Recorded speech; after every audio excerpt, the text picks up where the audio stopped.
আপনার আশেপাশে এমন কোনো বাড়ি আছে যেটা নিয়ে গ্রামের মানুষ চুপচাপ থাকেন? যেখানে নাকি একসময় কেউ আত্মহত্যা করেছিল, আর তারপর থেকে সেই বাড়িতে রাত নামলে শব্দ শোনা যায়, ছায়া দেখা যায়? ভেবে দেখেছেন কখনো কোনো আত্মা যদি ফিরে আসে শুধু প্রতিশোধ নেবার জন্য?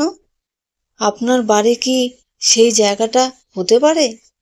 একটি বাড়ি যেখানে কেউ ইচ্ছে করে যায় না, আর যারা যায় তারা আর আগের মতো ফিরে আসে না। শুনেছেন কখনো এমন একটা বাড়ির গল্প যেখানে রাত নামলেই দেয়াল জেগে ওঠে? আজ আপনি শুনতে চলেছেন এমনই এক অভিশপ্ত ভিলার কাহিনী, যার প্রতিটি ইটের ফাঁকে লুকিয়ে আছে কান্না, প্রতিশোধ আর ভয়। এই গল্প শুধু শব্দে বলা নয়, এটা সেই অনুভূতি যা আপনি চুপচাপ হাড়ের ভিতর টের পাবেন। স্বপ্নদর সত্যি চ্যানেলে আপনাকে স্বাগতম। আপনি শুনছেন স্বপ্নদর সত্যি। এটা আমাদের গল্পের ঘর। এখানে স্বপ্ন সত্যি হয়, আমি শুধু গল্প শোনাই।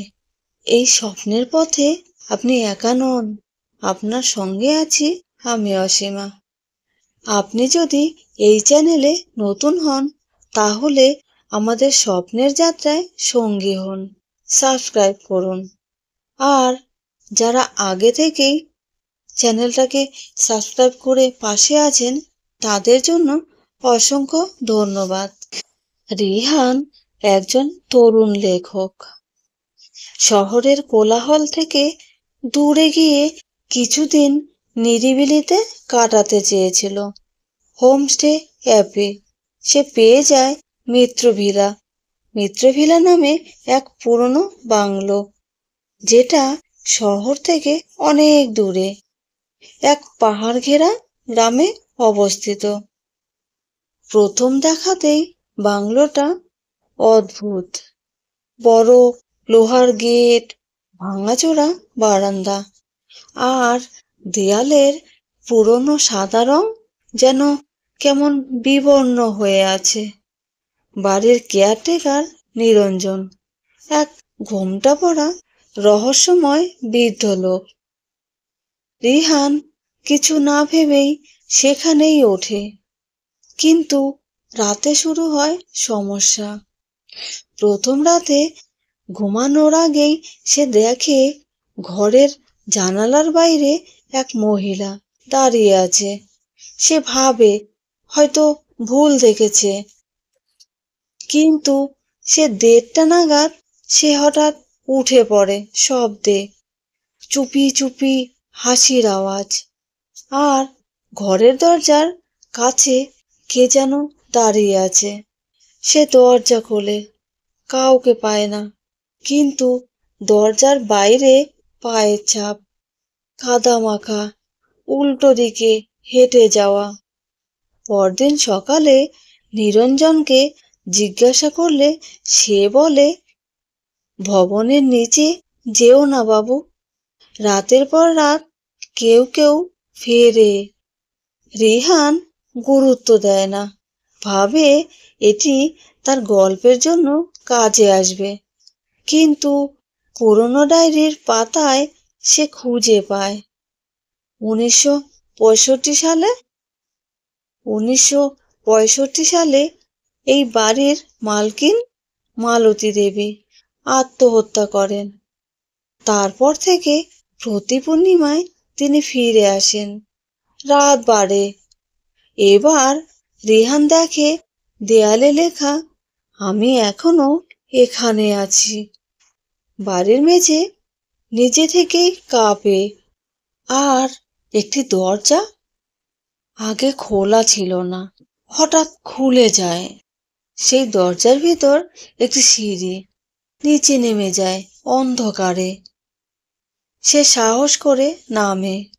নিচে পায় এক লম্বা ঘর, কিন্তু সেই ঘরে আটকে পড়ে। আর তখন সে দেখে এক মহিলা ঝুলে আছে, কিন্তু সে ঘুরে তাকায়, চোখ লাল, চুল এলোমেলো, ঠোঁটে রক্ত। তুমি ওদের মতো আমাকেও লিখে ভুলে যাবে? এবার আমার গল্প আমিই শেষ করব। রিহান বুঝতে পারে মালতী দেবীর আত্মা তাকে ছাড়বে না। সে কিভাবে প্রতিনিয়ত আত্মার খেলা চালিয়ে যাচ্ছে।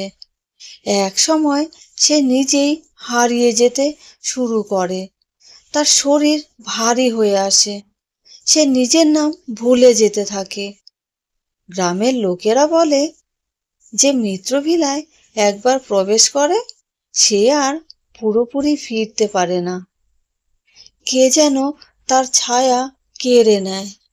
রিহান ঠিক করে পালাবে, কিন্তু শেষ রাতে সে আবার শুনতে পায় সেই আওয়াজ, তুমি আমার গল্প শেষ করো না, আমি তোমার গল্প শেষ করব। সেই রাতেই রিহান নিখোঁজ হয়। আজও কেউ কেউ বলে মিত্রভিলার জানালায় একটি মুখ দেখা যায়, আর কেউ কেউ শুনতে পায়, লিখে রাখো প্রতিটি নাম, আমি ফিরব। মিত্রভিলা আজও দাঁড়িয়ে আছে। দেয়ালের ফাটলে এখনো শোনা যায় কান্না, আর দরজার ওধারে কারা যেন হেঁটে যায়। রিহানের মতো অনেকেই এসেছিল সাহস নিয়ে, কিন্তু সবাই কি ফিরেছিল? আচ্ছা, আপনি যদি থাকতেন তার জায়গায়, আপনি কি সাহস করতেন সেই সিঁড়ি বেয়ে নেমে যেতে? তো এই ছিল মিত্রভিলার আতঙ্ক। ভয় পেয়েছেন? তাহলে লাইক দিন, শেয়ার করুন, আর স্বপ্নটা সত্যি চ্যানেলটা সাবস্ক্রাইব করুন। কারণ সামনে আসছে এমন আরো গল্প, যেগুলো শুধু গল্প নয়, এক একটা জীবন্ত অভিশাপ। আমি অসীমা ফিরে আসব আরো একটি নতুন গল্প নিয়ে, নতুন একটি এপিসোডে। ততক্ষণ চোখ বন্ধ রাখুন, কারণ এখানে স্বপ্ন সত্যি হয়। আমি শুধু গল্প শোনাই। আর একটা কথা, আপনি ও আপনার পরিবারের সবাই ভালো থাকবেন, সুস্থ থাকবেন। শুভরাত্রি।